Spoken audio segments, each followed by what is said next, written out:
तो आज का टॉपिक है हमारा parallel reactions and sequential reactions. देखो पैरेलल रिएक्शन क्या होती है, लिखा हुआ है जैसे सामने, सब्सटेंस रिएक्ट और decompose in more than one वे। मतलब हमारे पास अगर कोई भी सब्सटेंस है ए, ठीक है, और ये रिएक्शन करता है दो केमिकल रिएक्शन के फॉर्म में, या तो हम ऐसा बोल सकते हैं कि ये डिकम्पोज हो रहा है, या हम ऐसा बोल सकते हैं दो प्रोडक्ट बना रहा है, कुछ भी बोला जा सकता है। ठीक है, मतलब देखो जैसे ए से तो बना बी और ए से ही बना हमारे पास सी। ठीक है, तो हम बोल सकते हैं कि यहाँ पर ए जो कि रिएक्टेंट था, ये दो प्रोडक्ट के अंदर डिकम्पोज हुआ। अब इस केमिकल रिएक्शन को, डिकम्पोज को तो हम ऐसे भी लिख सकते हैं, A gives to B plus C. इसे भी बोला जा सकता है कि ए बी और सी में डिकम्पोज हुआ। लेकिन यहाँ पर अलग पार्ट ये है कि यहाँ पर बी के डिकम्पोज होने की रेट अलग होगी, इसका रेट कांस्टेंट अलग होगा, और सी के डिकम्पोज होने की रेट अलग होगी। ठीक है, इस केमिकल रिएक्शन में हम क्या मानते हैं कि यहाँ पर रेट कांस्टेंट एक ही होता है केमिकल रिएक्शन के लिए, लेकिन यहाँ पर ये अलग अलग तरीके से यहाँ पर डिकम्पोज हो रहा है। तो ऐसी रिएक्शन को हम बोल रहे हैं पैरेलल रिएक्शंस। ठीक है, मतलब एक केमिकल रिएक्शन ये जा रही है, इसी के पैरेलल में दूसरी केमिकल रिएक्शन वहीं से उसी रिएक्टेंट से जा रही है। ठीक है, नेक्स्ट है हमारे पास सीक्वेंशियल रिएक्शन। सीक्वेंशियल रिएक्शंस में क्या होगा, यहां पर सीक्वेंस बनेगा केमिकल रिएक्शन का, मतलब ए से कन्वर्ट हुआ बी और आगे बी से कन्वर्ट हुआ सी में। ठीक है, मतलब ए ने बनाया बी और बी ने बनाया सी, तो यहां पर दो तीन चार केमिकल रिएक्शन इस तरीके से अगर सीक्वेंस में आ जाती हैं तो हम बोलते हैं इसे सीक्वेंशियल रिएक्शंस। ठीक है, यहां पर इनके भी रेट कांस्टेंट अलग अलग हो सकते हैं, जैसे K1 और K2 यहां पर हो सकता है। ठीक है, अगर ये आती है तो इनके लिए रेट लॉ किस तरीके से लिखा जाता है उसके बारे में हम यहाँ पर देखो आगे डिस्कस करते हैं। तो पहला है हमारे पास पैरेलल और कंपीटिंग रिएक्शंस। अब देखो पैरेलल रिएक्शंस जैसे मैंने अभी बताया ही था कि इसमें क्या होता है, the reaction in which a substance react और decompose in more than one way are called parallel और साइड रिएक्शंस। तो ए से बना बी, ए से बना बी और ए से बना सी, तो दो केमिकल रिएक्शन की फॉर्म में इसे लिखा जा सकता है, ये K1 और ये हमारे पास K2, इस तरीके से हम इसे लिख सकते हैं। देखो अब यहां पर अगर हमें रेट लॉ लिखना है और बी और सी के फॉर्मेशन की रेट हमें डिफाइन करनी है, तो किस तरीके से डिफाइन कर सकते हैं, जैसे यहां पर ए बी और सी में कन्वर्ट हुआ, तो minus D A by d t, rate किस तरीके से लिखेंगे, minus D A by d t, मतलब ए के कम होने की रेट, इक्वल टू, अब K1 से B में K1 से B में खर्च हो रहा है और K2 से C में खर्च हो रहा है, तो किस तरीके से लिखा जा सकता है इसे, हम ऐसा लिख सकते हैं K1A, रेट लॉ में क्या होता है भाई, rate constant multiply by initial concentration of reactant, तो यहां पर हम इसे इजीली इस तरीके से लिख सकते हैं K1A, और पैरेलल में ही कंटिन्यू वो C में भी खर्च हो रहा है तो हम लिख सकते हैं K2A। ठीक है, तो इसे बोलेंगे हम लोग, A कॉमन आ जाएगा तो K1 plus K2A minus D A by d t. ठीक है, अब इस K1 प्लस K2 को किस तरीके से हम डिनोट कर सकते हैं, K एवरेज से यहाँ पर डिनोट किया जा सकता है, तो ये रहा हमारे पास term minus D A by D T is equal to K1 plus K2A K average A। ठीक है, अब यहाँ पर K1 और K2 दोनों डिफरेंट है, तो मे बी पॉसिबल K1 बड़ा हो या K2 बड़ा हो। तो एक केस ले लेते हैं हम लोग, जैसे हमने मान लिया कि if K1 is greater than K2, तो इसमें अगर K1 बड़ा है और K2 छोटा है तो हम ऐसा मान के चलेंगे कि जो मेन रिएक्शन है वो मेन रिएक्शन कौन सी हो जाएगी हमारे पास, K1 वाली मेन रिएक्शन हो जाएगी, मतलब A से B वाली जो रिएक्शन है वो मेन है, और हमारे पास A से C वाली है वो साइड रिएक्शन है, मतलब मेजर और माइनर रिएक्शन इनको बोला जा सकता है, ये मेजर रिएक्शन हो सकती है, माइनर रिएक्शन हो सकती है। ठीक है, अच्छा हमने A के बारे में बात किया, अब हम B और C के फॉर्मेशन की भी बात कर लेते हैं। B और C का फॉर्मेशन किस तरीके से होगा, इसे रफ कर देता हूं मैं A का। देखो केमिकल रिएक्शन का नाम दे देता हूं मैं, ये केमिकल रिएक्शन 1 है और ये केमिकल रिएक्शन 2 है।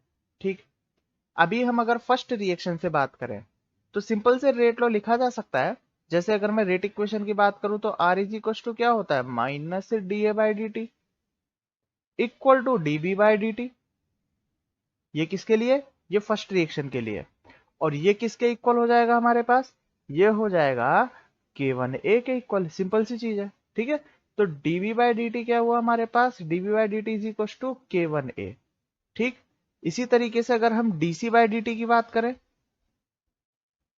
मतलब सी की फॉर्मेशन रेट, तो सेकंड इक्वेशन से सी की फॉर्मेशन रेट क्या हो जाएगा हमारे पास, K2 multiply by K2 multiply by A, क्योंकि रिएक्टेंट तो यहाँ पर ए ही है दोनों केस में, K2 मल्टीप्लाई बाय ए, तो ये हमारे पास सी के फॉर्मेशन की रेट हो जाएगी। ठीक है, देखो आगे चलते हैं इसमें। यहाँ पर लिखा हुआ है let after a definite interval x mole per litre of B and y mole per litre of C are formed, मतलब अगर B x बनता है और C y बनता है, तो x by y is equal to क्या होगा, देखो रेट क्या है हमारे पास, dv by D t, d by D t, दोनों को अगर मैं डिवाइड करूंगा तो K1A डिवाइडेड बाय K2A, ए से ए कट जाएगा, क्या बचेगा हमारे पास, K1 बाय K2 बचेगा। ठीक है, इसी तरीके से dB by D T is equal to DC by D t, ये सेम वही चीज जो अभी मैंने डिफाइन किया, K1 बाय K2। ठीक है, अच्छा कर्व कैसे बनाएंगे, अगर हमें इसका कर्व बनाना हो तो देखो, रिएक्शन के अंदर रिएक्टेंट तो एक ही है जो कि है A, और रिएक्टेंट का कर्व क्या होता है, इनिशियल में कुछ कंसेंट्रेशन थी T इक्वल टू जीरो पर, जब T इक्वल टू यहाँ पर जीरो था, और धीरे धीरे ए की कंसेंट्रेशन कम होती चली गई, तो कर्व कहाँ आया, ए का नीचे की तरफ कम होता चला गया। ठीक है, अब प्रोडक्ट कितने हैं इसमें, दो, बी एंड सी, तो प्रोडक्ट दो है, तो प्रोडक्ट की फॉर्म में बी और सी हम ऐसा मान के चलते हैं कि इनिशियल में प्रोडक्ट की कंसेंट्रेशन जीरो रही होगी, तो यहाँ पर टी इक्वल टू जीरो पर बी और सी दोनों क्या है, जीरो, तो यहाँ पर बी भी प्रोडक्ट की फॉर्म में कंटिन्यू इंक्रीज होगा, जैसे जैसे टाइम बढ़ेगा वैसे वैसे बी और सी की कंसेंट्रेशन क्या होती चली जाएगी, इंक्रीज होती चली जाएगी, क्योंकि प्रोडक्ट है, तो जैसे जैसे रिएक्शन कंप्लीट होगी वैसे वैसे ये बी और सी भी बनते जाएंगे। अच्छा, इसमें बी को ही ऊपर क्यों रखा है, क्योंकि ऊपर हम कंसीडर कर चुके हैं K1 is greater than K2, यहाँ पर देखो ये K1 है और यहाँ पर K2 है, मतलब रेट कांस्टेंट B का ज्यादा है। ठीक है, तो यहाँ पर जो रेट होगी, रेट क्या है हमारे पास, रेट है K1A B के लिए, और C के लिए रेट क्या है, K2A, तो यहाँ पर K1 की वैल्यू अगर ज्यादा है तो सीधी सी बात है कि B का फॉर्मेशन ज्यादा होगा, और B का फॉर्मेशन अगर ज्यादा होगा तो इसलिए हमने लाइन को ऊपर रखा है। इन केस अगर वो हमें दे देता K2 ग्रेटर देन K1, तो हम C की लाइन को ऊपर रखते और B की लाइन को हम यहाँ पर नीचे रख देते। ठीक है, तो ये सिंपल सिंपल सी चीजें हैं। अब बता देता हूँ इसमें पैरेलल रिएक्शन में हमको क्या पढ़ना है, पैरेलल रिएक्शन क्या होती है, एक तो हमें ये याद रखना है, उसके बाद ए के कम होने की रेट, मतलब ये लाइन, ठीक है, बी और सी की फॉर्मेशन रेट, मतलब ये दोनों फॉर्मूले, ये हमें याद रखना है, और फिर उसके बाद सीधा कर्व, कर्व में वो जो कंफ्यूज करेगा वो सिर्फ इस तरीके से कंफ्यूज कर सकता है कि वो K1 K2 K3 जितने भी प्रोडक्ट हमें देता है उसमें वो हमें वैल्यूज देगा, और हमें बस ये याद रखना है कि जिसकी वैल्यूज ज्यादा होगी उसकी फॉर्मेशन रेट ज्यादा होगी, मतलब उसकी लाइन ऊपर होगी, और जिसकी फॉर्मेशन रेट कम होगी उसकी लाइन नीचे होगी, तो ये हमें कर्व में इस तरीके से याद रखना है। ठीक है, सिंपल सी चीज है। अब हम बात करते हैं सीक्वेंशियल रिएक्शन की, तो अब हम बात करते हैं सीक्वेंशियल रिएक्शन, या जिसे हम चेन रिएक्शन भी बोलते हैं।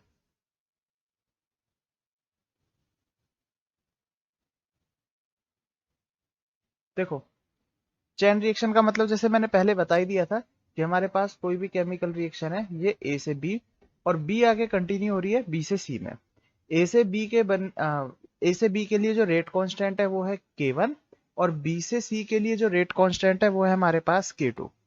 ठीक है, अब इसके लिए हम ए बी सी के लिए पहले फॉर्मूला लिखते हैं, किस तरीके से इसको रिप्रेजेंट किया जाएगा। तो ए क्या हो रहा है यहाँ पर, ए यहाँ पर बी के अंदर खर्च हो रहा है, ठीक है, ए यहाँ पर बी के अंदर खर्च हो रहा है, तो हम बोल सकते हैं कि यहाँ पर रेट ऑफ ए वो क्या होगा, देखो ए कंप्लीटली रिएक्टेंट की तरह यहाँ पर काम कर रहा है, तो वो किस तरीके से होगा, देखो यहाँ पर रिएक्टेंट है तो माइनस आएगा ही, minus D A by D T is equal to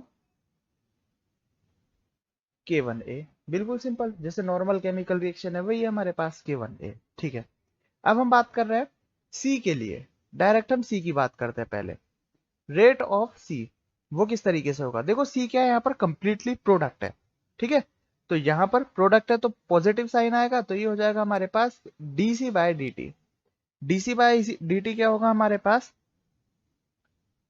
ये बन रहा है सिर्फ बी से, ए से तो इसका कोई लेना देना है नहीं, तो हम केमिकल रिएक्शन सिर्फ कंसीडर करेंगे बी टू सी वाली, तो यहां पर हो जाएगा ये K2B, ठीक है, क्योंकि यहां पर रिएक्टेंट क्या है, बी है। ठीक है, अब हम बात करते हैं रेट ऑफ बी के बारे में। क्योंकि यहाँ पर जो थोड़ा सा इंपॉर्टेंट टर्म है वो क्या है, हमारे पास बी वाला ही है। तो रेट ऑफ बी क्या होगा, देखो बी को ध्यान से देखना, यहां पर बी रिएक्टेंट और प्रोडक्ट दोनों की तरह काम कर रहा है। कैसे, अगर मैं केमिकल रिएक्शन लेता हूं ए से बी में, तो यहां पर बी क्या हो रहा है, प्रोडक्ट बन रहा है। ठीक है, स्टार्टिंग में जीरो था, जैसे जैसे ए खर्च होना स्टार्ट हुआ बी बनना स्टार्ट हुआ, और फिर जैसे जैसे थोड़ा थोड़ा बी बनने लगा तो ये बी किस में कन्वर्ट होने लगा, सी में। तो ए से बी वाली रिएक्शन के लिए तो ये प्रोडक्ट की तरह काम कर रहा है, और बी से सी रिएक्शन वाली के लिए ये रिएक्टेंट की तरह काम कर रहा है। ठीक है, तो यहां पर ए से बी में ये बन रहा है और बी से सी में ये खर्च हो रहा है। तो अब किस तरीके से लिखेंगे, अब देखो ए से बी वाली रिएक्शन के लिए देखते हैं, इसका फॉर्मेशन रेट क्या होगा, इसका फॉर्मेशन रेट होगा K1A। बिल्कुल सिंपल है क्योंकि यहाँ पर ये प्रोडक्ट है।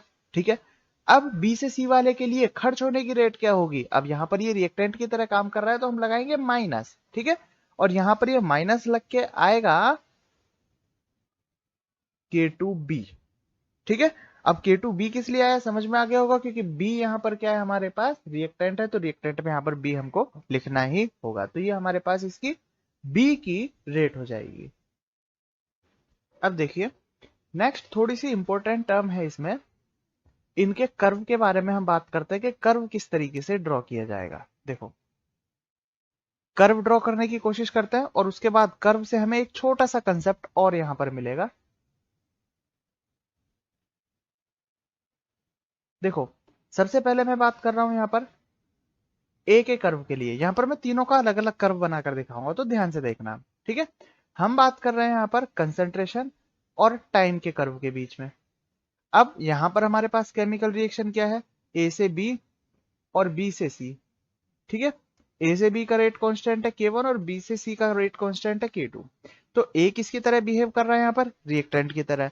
मतलब जब T इक्वल टू जीरो था तो T इक्वल टू जीरो पर ए की कुछ ना कुछ कंसेंट्रेशन होगी, और अगर ए की कुछ ना कुछ कंसेंट्रेशन होगी और टाइम के साथ अगर वो खर्च हो रहा है तो ए का कर्व कैसे आएगा, ए का कर्व आएगा हमारे पास बिल्कुल इस तरीके से। ठीक है, धीरे धीरे वो क्या होता चला जाएगा, खर्च होता चला जाएगा। तो ये किसके लिए था, ये ए के लिए था। ठीक है, इसे हटा के अब मैं सी के लिए कर्व ड्रॉ करता हूं, ये हटा देता हूं मैं, और अब यहां पर ड्रॉ कर रहा हूं मैं कर्व सी के लिए। ठीक है, देखो सी के लिए किस तरीके से ड्रॉ होगा curve, t equal to zero पर सी प्रोडक्ट है कंप्लीट, तो यहां पर टी इक्वल टू जीरो पर सी तो जीरो था, और जैसे जैसे टाइम बढ़ता गया वैसे वैसे बी खर्च होने लगा और सी बनने लगा। तो टाइम के इंक्रीज होने पर कंसेंट्रेशन भी इंक्रीज होगा, तो जैसे प्रोडक्ट का नॉर्मल करवाता है वैसे हमारे पास ये सी का करवा जाएगा। ठीक है, तो ये किसके लिए कर्व है हमारे पास, ये सी के लिए कर्व है। कोई प्रॉब्लम यहां तक, कोई प्रॉब्लम नहीं होगा। अब हम बात करते हैं बी के लिए, थोड़ा सा जो टिपिकल पॉइंट है वो हमारे पास बी है। और वो टिपिकल पॉइंट क्या है, क्योंकि देखो अगर प्योर रिएक्टेंट है तो हमें समझ में आता है कि हमें कर्व कंटिन्यू डाउन करना है, अगर प्योर प्रोडक्ट है तो हमें समझ में आता है कि कर्व हमें कंटिन्यू अप साइड में रखना है। लेकिन बी तो यहाँ पर रिएक्टेंट और प्रोडक्ट दोनों की तरह बिहेव कर रहा है, और दोनों की तरह भी किस तरीके से बिहेव कर रहा है, देखो पहले बी क्या था हमारे पास, जीरो। धीरे धीरे जैसे ए खर्च होने लगा तो उससे बी बनने लगा, और जैसे जैसे बी बनने लगा तो एक टाइम ऐसा आएगा जब तक अभी बी से सी रिएक्शन स्टार्ट ही नहीं हुई है, क्योंकि जब तक हमारे पास बी की प्रॉपर कंसेंट्रेशन नहीं होगी तब तक वो सी में कन्वर्ट हो ही नहीं सकता है। ठीक है, मतलब ए से सी की तो कोई केमिकल रिएक्शन नहीं है ना, ए धीरे धीरे खर्च होगा बी बनेगा, जब बी बनेगा तभी तो ये सी में कन्वर्ट हो पाएगा। ठीक है, तो कर्व किस तरीके से बनाना है, देखो बी की कंसेंट्रेशन स्टार्टिंग में जीरो रखनी है, उसके बाद हमें करना है कि बी की कंसेंट्रेशन धीरे धीरे बढ़ी, बी की कंसेंट्रेशन धीरे धीरे बढ़ रही है, एक क्रिटिकल पॉइंट पर आकर अब ये बी खर्च होने लगेगा। ठीक है, अब जब क्रिटिकल पॉइंट पर आकर बी खर्च होने लग रहा है तो अब हमारे पास कर्व डिपेंड कर जाता है K1 और K2 पर। K1 और K2 पर कैसे, अगर मैं मान लेता हूं कि K1 छोटा है K2 से, तो इसका मतलब ये हुआ कि बी कम रेट से बन रहा है लेकिन खर्च ज्यादा रेट से हो रहा है, और खर्च ज्यादा रेट से हो रहा है तो बी की कंसेंट्रेशन डाउन आने लग जाएगी। समझ में आया होगा। ठीक है, अगर K2 की वैल्यू ज्यादा है तो पहले तो B की कंसेंट्रेशन बढ़ी, लेकिन जैसे ही B से C रिएक्शन स्टार्ट हुई तो B की कंसेंट्रेशन घटने लगी क्योंकि उसकी खर्च होने की रेट ज्यादा है। ठीक है, अगर मैं कर्व बनाता हूं K1 ग्रेटर देन K2 के लिए, K1 ग्रेटर देन K2 के लिए अगर हमने कर्व बनाया तो देखो क्या होगा, कर्व में A से B बना, A से B बना और B धीरे धीरे खर्च होने लगा। तो जैसे ही B धीरे धीरे खर्च होने लगा तो इसकी खर्च होने की रेट तो अभी भी कम ही है, लेकिन यहाँ पर प्रोडक्शन रेट ज्यादा है, फॉर्मेशन रेट ज्यादा है। तो बी की कंसेंट्रेशन अभी भी कंटिन्यू बढ़ती जाएगी, लेकिन उस रेट से नहीं बढ़ेगी जितना वो यहां तक बढ़ी बी के खर्च होने से पहले। ठीक है, तो यहां पर इसका कर्व अगर स्लोप इतना ज्यादा है तो यहां से आगे हमें कर्व तो बढ़ाना है लेकिन इसका स्लोप कम रखना है। ठीक है, तो हमारे पास ये कर्व इस तरीके से होगा। तो देखो यहां पर कर्व में, बी के कर्व में इतने ज्यादा वेरिएशन आ गए कि K1 K2 के ऊपर भी डिपेंड करने लगा, तो हम इसका कर्व ड्रॉ करते ही नहीं है। इसीलिए एग्जाम में बी का कर्व कभी नहीं पूछा जाता। चैन रिएक्शन के अंदर, पैरेलल रिएक्शन के अंदर वो कर्व पूछ सकता है, लेकिन चैन रिएक्शन के अंदर कर्व नहीं पूछा जाता, क्योंकि वेरिएशन मैंने तुम्हें इसमें शो करके देखा है बी के कर्व में किस तरीके से वेरिएशन आ रहा है। ठीक है, तो अब हम इसका कर्व यहां से हटा देते हैं, जब एग्जाम में नहीं पूछा जाता तो इसे हम नहीं छोड़ देते हैं। ठीक है, अब चलो जो हमारे पास इंपॉर्टेंट टर्म थी वो इंपॉर्टेंट टर्म के बारे में बात करते हैं। जैसा कि अभी मैंने कर्व के थ्रू समझाया, ये कर्व मैंने बनाया भी इसलिए था ताकि मैं आगे जो फॉर्मूला बता रहा हूं वो तुम्हारे समझ में आ सके। एक्चुअल में हुआ क्या, ए से बी बना और बी से सी बना, मतलब ए से जैसे जैसे बी बनने लगा तो बी एक ऐसी कंडीशन पर आकर पहुंचा जिससे वो सी बना सके, मतलब बी अब क्या होने लगा, धीरे धीरे खर्च होने लगा।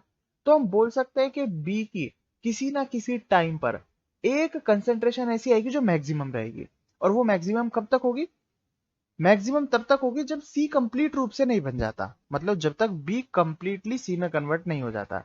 पहले देखो क्या हुआ, ए से धीरे धीरे बी बना और फिर वो बी एक मैक्सिमम कंसेंट्रेशन तक पहुंचा होगा, और फिर वो बी से सी में जब कन्वर्ट होने लगा तो उसकी कंसेंट्रेशन धीरे धीरे डाउन होने लगी। तो हम यहाँ पर देखते हैं कि वो बी की जो मैक्सिमम कंसेंट्रेशन, मैक्सिमम रेट थी वो क्या थी। तो ये जो बी मैक्सिमम था, बी की कंसेंट्रेशन कितनी होगी हमारे पास, देखो उसका फॉर्मूला लिखता हूं मैं यहाँ पर। ये है हमारे पास ए नॉट। ए नॉट क्या है, ए की इनिशियल कंसेंट्रेशन जानते हैं हम लोग, K2 by K1 raise to K2 by K1 minus K2। ठीक है, ये फॉर्मूला हमको यहाँ पर याद रखना है। किसके लिए फॉर्मूला है हमारे पास, ये बी मैक्सिमम के लिए यहाँ पर ये फॉर्मूला रहेगा। ठीक है, अब ये बी मैक्सिमम किस टाइम पर होगा, उस टाइम को हम बोल रहे हैं टी मैक्सिमम। और ये टी मैक्सिमम क्या होगा, ये टी मैक्सिमम होगा हमारे पास 1/K1 minus K2 ln K1 bye K2। ये क्या होगा हमारे पास, ये टी मैक्सिमम होगा। टी मैक्सिमम मतलब किस टाइम पर बी की कंसेंट्रेशन सबसे ज्यादा होगी, बी मैक्सिमम हमारे पास मिलेगा। ये क्या है हमारे पास, टी मैक्सिमम। ये दोनों फॉर्मूले याद रख लेना है, बाई चांस अगर इनमें से क्वेश्चन आ जाता है तो हमें गलत नहीं करना है। बाई चांस इसलिए बोल रहा हूँ क्योंकि यहाँ से क्वेश्चन बहुत कम आता है। रेयरली अगर यहाँ से क्वेश्चन पूछा गया तो यहाँ से पूछा जाएगा, लेकिन हमें कोई भी कंसेप्ट मिस नहीं करना है, इसीलिए कंसेप्ट मैंने यहाँ पर पढ़ाया है। पूछा बहुत कम जाता है। ठीक है, टी मैक्सिमम का फॉर्मूला देखो बहुत सिंपल सा फॉर्मूला है। फर्स्ट ऑर्डर रिएक्शन के लिए हम क्या फॉर्मूला लिखते हैं, फर्स्ट ऑर्डर के लिए टी और के में रिलेशन यही होता है 1/K ln।